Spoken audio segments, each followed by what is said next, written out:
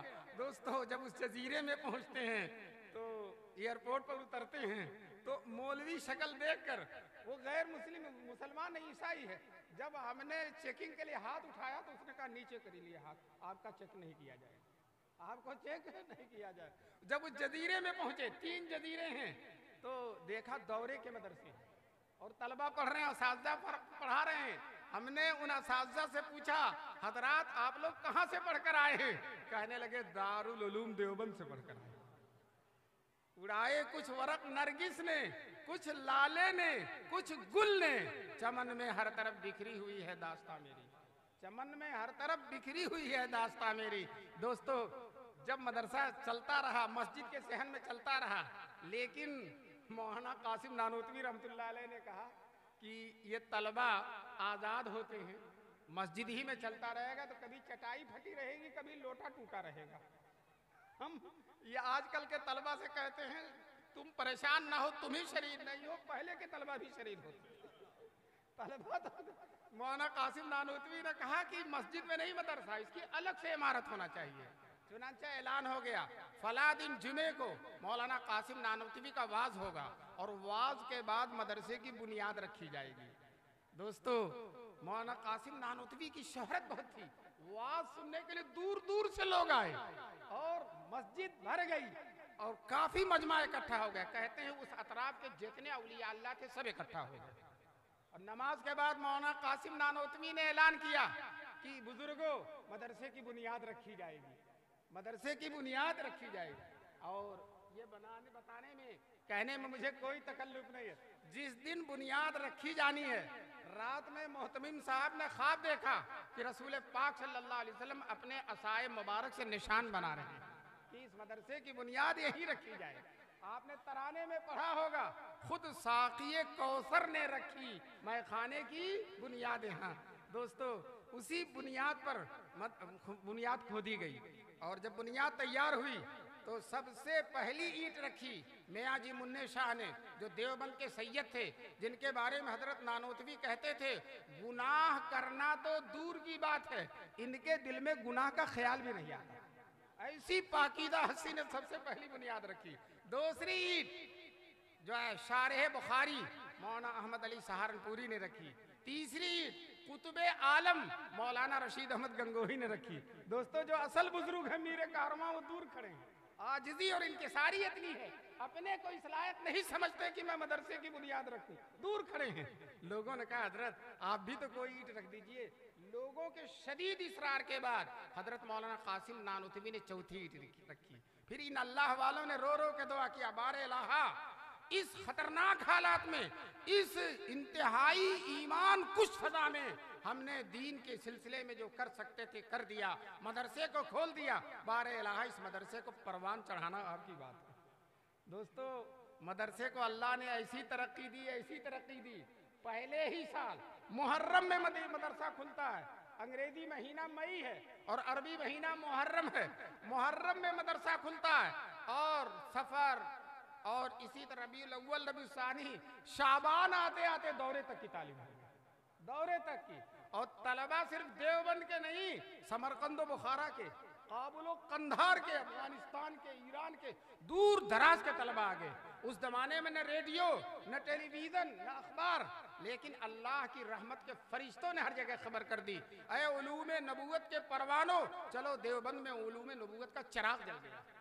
دوستو جوق در جوق طلبہ آتے رہے اور الحمدللہ اللہ نے ایسی مقبولیت دی کہ مدرسہ کھلنے کے 6 سال بعد دستار بندی کا جلسہ ہوا تھا، جیسا آپ کا یہ جلسہ ہے دستار بندی، پتا چلا یہ روایت بھی پرانی ہے، یہ بدعت نہیں ہے، یہ روایت بہت پرانی ہے۔ اور چونکہ صحابہ کرام کے زمانے میں سبھی حافظ تھے، سارے کے سارا، کون پگڑی باندھتا کون بدھواتا، سب کے سب سرابہ پگڑی تھے، اس لیے پگڑی کی ضرورت نہیں تھی۔ بہرحال جلسہ دستار بندی ہوا جس میں مولانا قاسم نانوتوی کی تقریر ہوئی۔ مولانا قاسم نانوتوی نے اپنی تقریر میں کہا ہمارے مدرسے کو اللہ نے توقع سے زیادہ مقبول کر دیا، توقع سے زیادہ مقبول کر دیا. پھر حضرت نے اپنی تقریر میں کہا کچھ بچے مکے میں پڑھتے تھے, کچھ بچے مدینے میں پڑھتے تھے.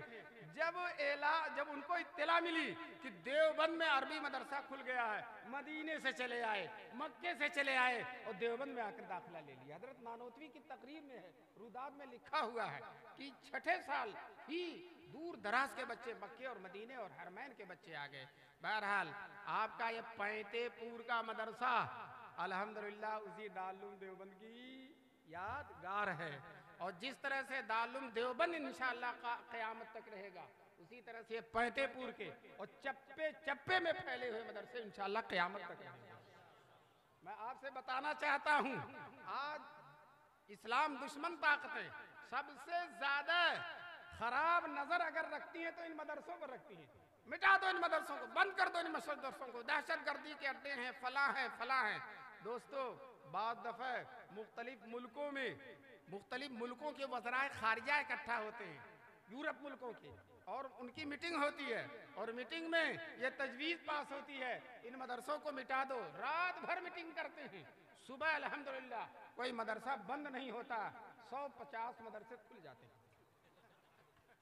ہیں. جو لوگ مدرسوں کی بنیاد رکھنے والے ہیں وہ بنیاد رکھتے رکھتے تھک جاتے ہیں. یہاں مدرسہ, وہاں مدرسہ, وہاں مدرسہ, اور بنیاد رکھ کر جاؤ اور 3 سال کے بعد آؤ تو دیکھو شاندار عمارت موجود ہے. دوستو ان مدرسوں کو کوئی مٹا نہیں سکتا. ہمارے حضور صلی اللہ علیہ وسلم نے عرفات کے میدان میں جب آپ نے آخری حج کیا تھا جس کا نام حجۃ الوداع ہے, اور پوری دنیا میں حج مشہور ہے, اس سے پہلے اور اس کے بعد اتنا بڑا حج ہوا ہی نہیں تھا. اس حج میں حضور موجود ہیں, اور حضور کے جلو میں دامن میں ارد گرد 1 لاکھ جانثار موجود ہیں, 1 لاکھ صحابہ موجود ہیں. دوستو اتنے زیادہ صحابی حضور کے ساتھ, یہ دنیا کی تاریخ میں ایسا حج ہوا ہی نہیں. حضور نے اونٹنی پر بیٹھ کر خطبہ دیا تھا, اور 1 لاکھ کا مجمع تھا, اور دوستو مائک نہیں تھا. آج تو یہ مائک میں ادھر بول دوں تو آواز ہی نہیں جاتی, اور مائک نہیں تھا, اور دور والا نزدیک والا جیسے سنتا تھا دور والا بھی ویسے ہی سنتا تھا. یہ معجزہ تھا جناب رسول پاک صلی اللہ علیہ وسلم. تقریر کے بعد, خطبے کے بعد, خطبہ آپ پڑھ لیجئے کتنا جاندار ہے, قیامت تک آنے والی ساری ضرورتوں کو بیان کر دیا رسول پاک صلی اللہ علیہ وسلم. الہامی خطبہ ہے, معجزہ ہے وہ خطبہ رسول پاک صلی اللہ علیہ وسلم کا. اس کے بعد اتر کر اٹھنے سے دعا فرمائی, بڑی خشوع خضوع سے, بہت ساری دعائیں, جس میں خاص دعا یہ تھی, اے اللہ میری یہ امت جو آج ٹھاٹھے مارتا ہوا سمندر نظر آ رہا ہے, یہ امت قیامت تک باقی رہے. دعا کیا تھا قیامت تک کوئی ظالم و جابر میری امت کو ختم نہ کر سکے, یہ دعا کی تھی رسول پاک صلی اللہ علیہ وسلم. ابھی دعا کر کے فارغ ہوئے, جبریل بشارت لے کر آگئے اللہ کی طرف سے, میرے محبوب آپ کی دعا قبول ہے, میرے محبوب آپ کی دعا قبول ہے.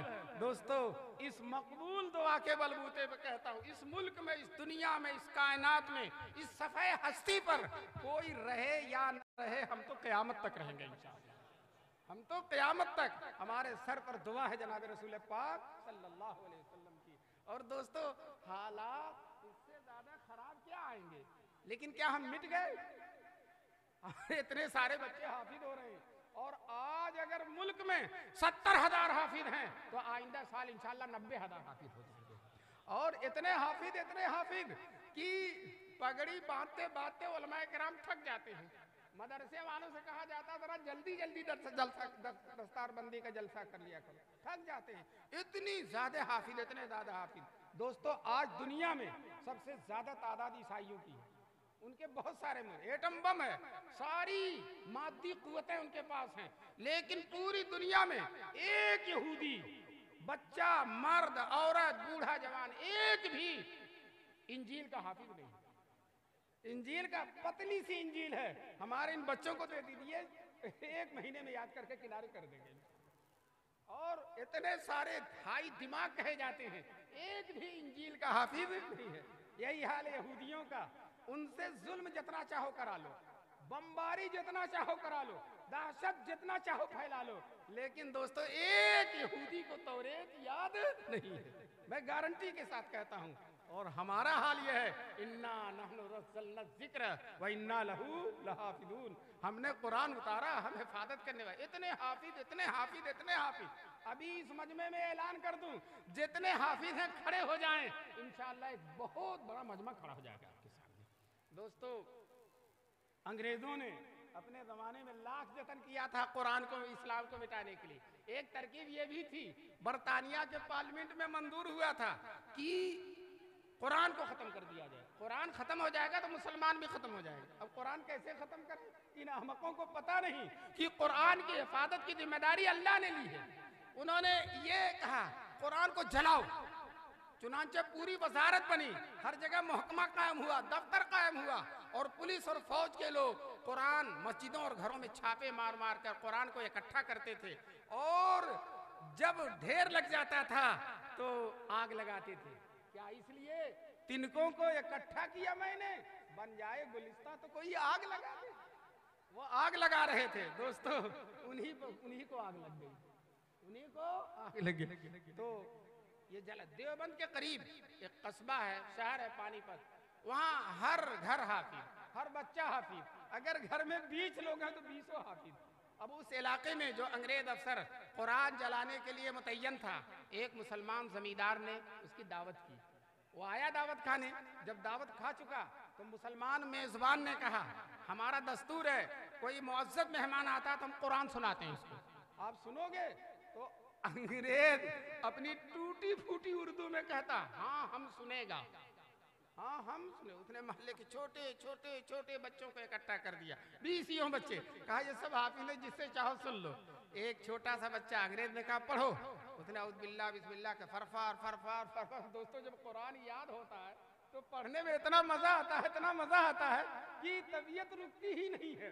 اور مسلی جب حافظ پڑھتا چلا جاتا ہے فرفار فرفر، مسلی ایک پیر اٹھاتا نیچے رکھتا ہے، ایک پیر اٹھاتا نیچے رکھتا ہے، اور کمر پکڑتا ہے، اور حافظ کو پتہ ہی نہیں چلتا، پڑھتا چلا جاتا ہے۔ ہمارے طالب علمی کے زمانے میں جونپور میں ہم پڑھتے تھے تو اس وقت ایک حافظ ریل تھے، ریل کی طرح پڑھتے تھے، ایک حافظ انجن تھے، ان کے شاگرد تھے، وہ انجن کی طرح چلتے تھے۔ بہرحال یہ بچے نے فرفار فرفار فرنا شروع کیا، انگریز کی حالت خراب ہو گئی۔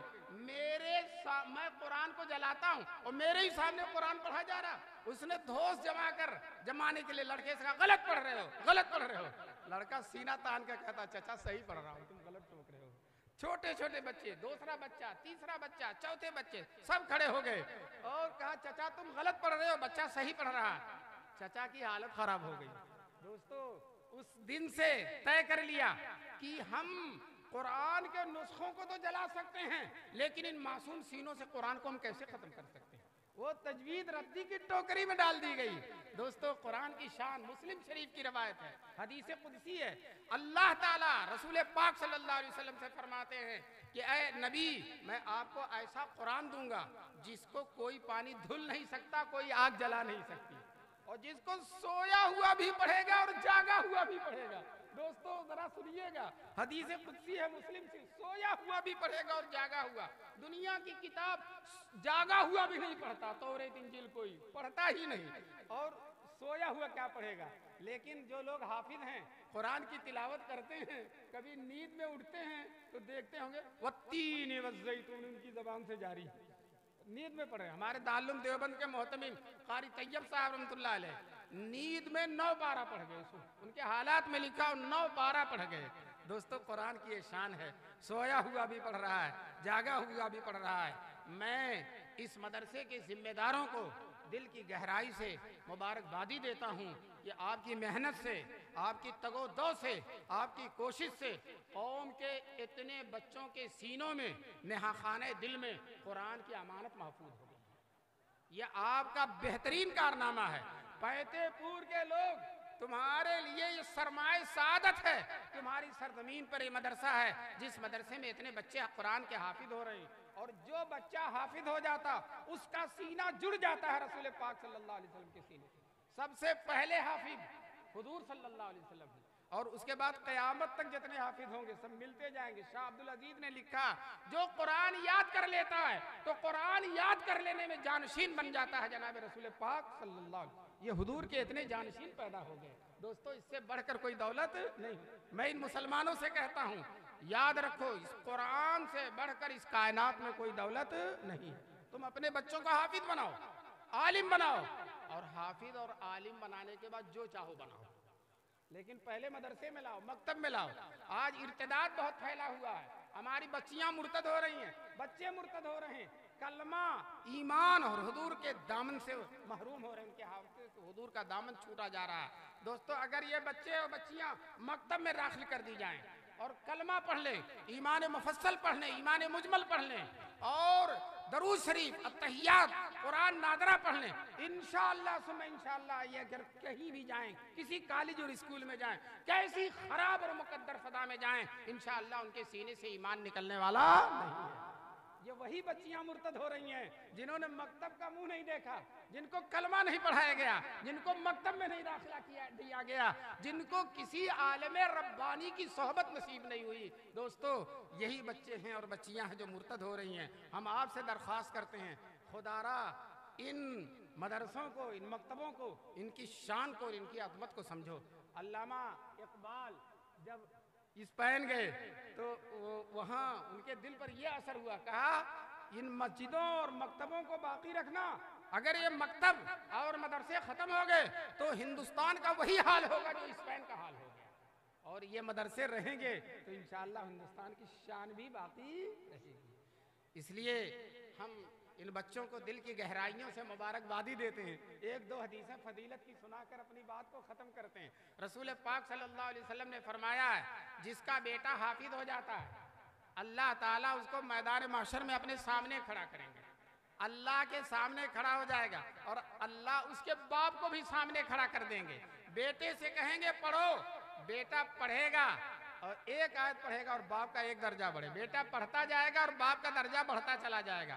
ہمارے دارالعلوم دیوبند کے سابق استاد حضرت مفتی سعید صاحب اللہ ان کی قبر کو نور سے بھر دے، اس حدیث کو سنا کر فرماتے تھے ڈنڈا کھایا بیٹے نے اور درجہ بڑھ رہا ہے باپ کا. ڈنڈا کھایا بیٹے نے اور درجہ بڑھ رہا ہے کس کا؟ باپ کا. کیوں؟ باپ نے قربانی دی، باپ نے اس کو انگلش میڈیم میں نہیں بھیجا، باپ نے اس کو سعودی عرب کمانے کے لیے نہیں بھیجا، کارخانوں اور فیکٹریوں میں نوکر نہیں رکھا، سڑکوں اور گلیوں پر آوارہ گھومنے کے لیے نہیں چھوڑا، بلکہ مدرسہ شمس العلوم میں لا کر داخلہ کے دے دیا. آج باپ نے قربانی دی ہے اور اس قربانی کے پھل پانے کا وقت ہے. اللہ تبارک تعالی ہم سب کو اپنے بچوں کو حافظ قرآن بنانے کی توفیق. ہاتھ اٹھاؤ کہ بنائیں گے انشاءاللہ، ہاتھ اٹھاؤ انشاءاللہ حافظ قرآن بنائیں گے. اور یاد رکھو کچھ لوگ کہتے ہیں حافظ ہو جائے گا تو کھائے گا کیا؟ 12,000 تنخواہ 10,000 کھائے گا کیا؟ میں آپ سے کہتا ہوں اللہ تعالیٰ عالموں اور حافظوں کو آج جو کھلا دیتا ہے 1.5 لاکھ تنخواہ پانے والے بھی وہ نہیں کھا سکتے. بڑی شان کے ساتھ ان کی زندگی گزر رہی ہے. اللہ تبارک تعالی ہم کو اس رتبے، اس شان، اس عظمت کو پہچاننے کی توفیق نصیب فرمائے. وآخر دعوانا ان الحمدللہ رب العالمین. مولانا شاہی صاحب نے بتایا ہوگا صبح سے آدم گڑھ سے چلتے چلتے اب آ کر یہاں پہنچے ہیں. یہ تو آپ کی برکت تھی، آپ کی توجہ تھی کہ اتنی دیر تک آپ کے سامنے بیان کر سکا اور آپ لوگوں نے غور سے سن لیا. اللہ تبارک تعالی آپ کے غور سے سننے اور محبت سے بات کو قبول کرنے کی کا بہترین بدلہ نصیب فرمائے. وآخر دعوانا ان الحمدللہ رب العالمین. اللہ تعالی